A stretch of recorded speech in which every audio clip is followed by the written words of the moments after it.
What is up, everybody? It's JT Sports Match, you guys, with another video. This video, I'm here with my NFC West 2020 NFL draft grades. Going to be going team by team in the NFC West, giving my draft grades for each team. And before I get into it, make sure you hit that like button and subscribe to the channel. I upload NFL videos and college football videos daily. Now, for the NFC West, I felt they had one of the stronger drafts and out of all the conferences in the NFL. I mean, now their draft as a whole, as a whole entire division wasn't as good as the division like the AFC North or anybody like that. But I felt their division had a pretty strong draft class overall when you put all of their teams together combined. So let's start with the Arizona Cardinals. The Arizona Cardinals first, they select Isaiah Simmons, linebacker out of Clemson that can basically play almost every position on the defense side of the football. He can play pass rush, he can play linebacker, he can play slot cornerback, he can play safety. Now, initially, I wasn't really that high on this pick initially because I felt that the Arizona Cardinals, I understand they liked Isaiah Simmons. I understand he's a rare player and things like that, but I felt like they should have went offensive tackle first round with the eighth overall selection and worried about protecting Kyler Murray since the fact that Kyler Murray was running for his life and he was the franchise quarterback. But then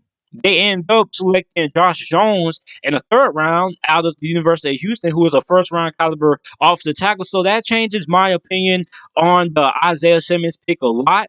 So I mean, I'm giving both of those picks right now A grade because listen, Isaiah Simmons feels need a linebacker. He can do a lot for that Arizona Cardinals defense, and the fact they were able to get a first round caliber offensive tackle in the third round really helps out that offensive line a lot. So I mean, I felt the Arizona Cardinals had a pretty solid draft. Well, a really good draft actually. You also get Evan Weaver, linebacker out of Cal. You get Benjamin, who should make the roster. He fits well into that Cliff Kingsbury offense. So the grade I'm giving the Arizona Cardinals, I'm giving them an A minus. Now, initially, when you saw my first round grades and things like that, just me reacting to the first round grades, I gave the Arizona Cardinals a B because I felt they should have went off the tackle out of instead of Isaiah Simmons. But instead, in the third round, they go ahead, they fill the need of that offensive tackle spot, and you get a day one caliber starting offensive lineman and Josh Jones. And he fills one of those offensive tackle spots. So that changed my viewpoint on the Arizona Cardinals draft class as a whole. So that's why I'm giving them an A minus for those of you guys who are going to be in the comment section talking about,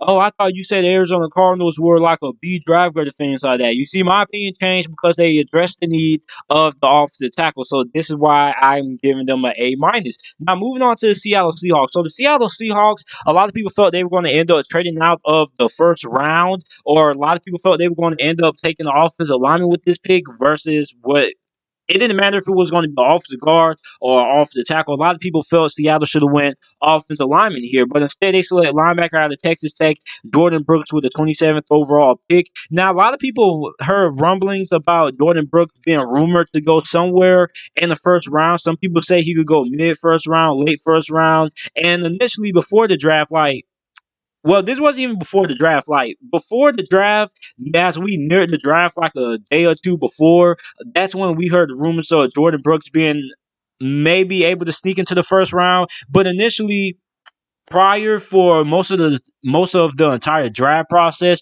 Jordan Brooks was like a second round guy in most people's eyes. So the fact that he went to Seattle late wasn't really that surprise to a lot of people. Now the fact that he got drafted by Seattle was a little bit of a shocker. Now they do need a linebacker, I guess. So if it's a need there, a lot of people were really upset that they didn't take an offensive lineman here. But I mean, at this point in the draft, wasn't really a lot of first round caliber offensive linemen there. Maybe they could have took Azaro Cleveland out of Boise State. But I mean, I like the Jordan Brooks pick, man. I really like the Jordan Brooks pick. A lot of people aren't really that high on it. But I like the Jordan Brooks pick. I felt he's a really solid linebacker. He's very explosive. He was All American as well this past season. So I thought the Seattle Seahawks got a pretty good draft pick in Jordan Brooks. Then they get Darnell Taylor, the edge rusher out of Tennessee. I like him a lot. Then you get Damian Lewis off the guard from LSU. This is a guy who is a plug and play guy. He should be able to be one of the day one starters on that off the line for the Seattle Seahawks. You also get tight end Kobe Parkinson out of Stanford University. Now, the Seattle Seahawks have a very talented trio of tight ends. Now they already go ahead and you pick up Kobe Parkinson Parkinson, excuse me, out of Stanford. This guy is a credible red zone tight end. He's a good jump ball catching tight end as well when it comes to catching those 50-50 balls. So I think he's going to fit in right well with the Seattle Seahawks when they get inside the red zone. That's where I feel he'll be most utilized the most. Then they also selected my guy DJ Dallas out of the University of Miami, the fourth overall. Well, with the fourth round selection, 144th overall. And I was really shocked. Me being a Miami Hurricanes fan, I know DJ Dallas is super talented, but I was expecting him to get drafted that early in the fourth round. I thought he would end up going in the sixth or seventh round because he hasn't really had a lot of experience playing the halfback spot. Initially, he came to the Miami Hurricanes as an athlete. Basically, he started out as a quarterback in high school. He got his position changed. He was on the defensive side of football. Then they changed him around to a wide receiver. Then he finally got switched to halfback, which he had to put on some weight. And ever since then, he's been a really good workhorse back for the Miami Hurricanes. Basically, his draft stock could have been a lot higher, but the Miami Hurricanes offensive line wasn't really that good. If he would have played behind the offensive line at like LSU or Oregon, this dude probably would have went for like 2,000 yards. So the Seattle Seahawks are getting a very physical back. He fits well with what the Seattle Seahawks like out of their halfbacks. They like physical halfbacks that can make a lot of things happen when they break to the second level, breaking tackles and things like that. So I think DJ Dallas fits in well with what Pete Carroll and the Seattle Seahawks coaching staff like out of their halfbacks. Physical, power, bruising halfbacks, and that's what DJ Dallas is, in my opinion. So the grade I'm giving the Seattle Seahawks, I'm giving them a B plus. They had a pretty solid draft, in my opinion. Now we move on to the Los Angeles Rams. Now the Los Angeles Rams was a team in the all season that really they lost a lot. They lost Todd Gurley, who was one of the most notable moves. Then they got rid of Brandon Cooks as well. They traded him to the Houston Texans. So I mean, they had a lot of turnaround in the offseason. So initially, they started their first pick of the draft by selecting Cam Akers, the halfback out of FSU, which I love a lot. Without a doubt, I feel he's going to end up being the starting halfback for the LA Rams. Now, they still got Henderson there. I still think they got Malcolm Brown on the roster as well. But I think Cam Akers is going to end up being the number one guy on the LA Rams when it comes to their halfback position.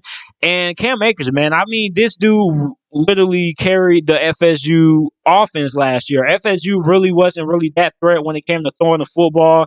They rotated quarterbacks between James Blackman and Alex Hornibrook. So, I mean, it wasn't really a threat when it came to passing the football. But when it came to running the football, Cam Akers was basically the whole entire offense for FSU. And I mean, this dude is explosive. I mean, he's a one cut, put his foot in the dirt kind of halfback, and he also has a little bit of a powerful punch as well. So don't sleep on him. So, and he's also really good catching the football out the backfield as well, which I forgot to say earlier. And a lot of people don't really talk about that, but I mean, this dude has a lot of potential to end up being one of the best halfbacks in the NFL, in my opinion, and one of the best halfbacks in this draft class. Then they take Ben Jefferson out of the University of Florida in the second round. I really like that pick. Then they pick up edge rusher Terrell Lewis. I don't know if he's going to end up replacing Dante Fowler or Clay Matthews, but either one, I think he'll end up being a really solid pass rusher. Then they also get Terrell Burgess, the safety out of Utah. If they need him to start right away, he can be able to do that. Then they get Jordan Fuller, safety out of Ohio State. So overall, the Rams draft grade, I'm going to give them this a B. I thought their draft was solid. Like I said, the Cam Akers pick was the only pick out of these that really knocked me on my socks, that really impressed me. But I mean, I thought their draft class was solid. Now, the last thing we have the San Francisco 49ers. Now, the 49ers, they didn't really have a lot of draft picks, but they made the most of what they had. They also traded for offensive tackle Trent Williams due to Joe Staley surprising everybody and retiring. So they filled that need. So they traded, well, they didn't really trade they swapped picks with the Tampa Bay Buccaneers, basically. And they took Devon Kinlaw, defensive tackle out of South Carolina, which I really like a lot. I mean, to be honest, some people said that he was better than Derek Brown, although I do agree with that statement, but he's not that far off. This guy is an elite pass rusher out of that defensive tackle position. So immediately, I think he's going to end up having an impact right away with the fact that you already got guys on that 49ers defensive line or coming off the edge that can already get after the quarterback. So guys like Bosa are already going to open up a lot of opportunities for Devon Kinlaw to get some good stats. And I wouldn't be surprised if he ends up being up and running in that final discussion for Defensive Rookie of the Year by the end of the NFL season. Then they also trade back in and they get Brandon Ayuk, the wide receiver out of Arizona State. They basically traded and got back. Well, they traded up to get Brandon Ayuk basically, and they get him with the 25th overall pick. Now, Brandon Ayuk was one of the most underrated wide receivers in this draft class. This dude is very explosive when he gets the ball in his hands. I mean, this dude is going to get a lot of early targets with this 49ers offense, I believe. I believe Shanahan is basically going to end up utilizing him. He's basically going to end up becoming their true number one wide receiver, which is something that they didn't really have last year. And he's going to make up for the loss of Emmanuel Sanders. So they also get Jawan Jennings out of the University of Tennessee. He's been playing for Tennessee for a very, very long time. So, I mean, I felt that's another good selection there. He should be able to make the roster, I'm pretty sure, even though the wide receiver group is pretty crowded for the 49ers, but I think Jawan Jennings should be able to make the roster. If it's not with his ability to catch those 50-50 balls, he should be pretty good on special teams. So the grade I'm giving the 49ers, I'm giving them an A minus. They had a really solid draft. So this is it for my NFC West draft grades. Let me know what you guys think about it down in the comment section down below. Make sure you like the video, subscribe to the channel for more NFL videos and content. And thanks for watching.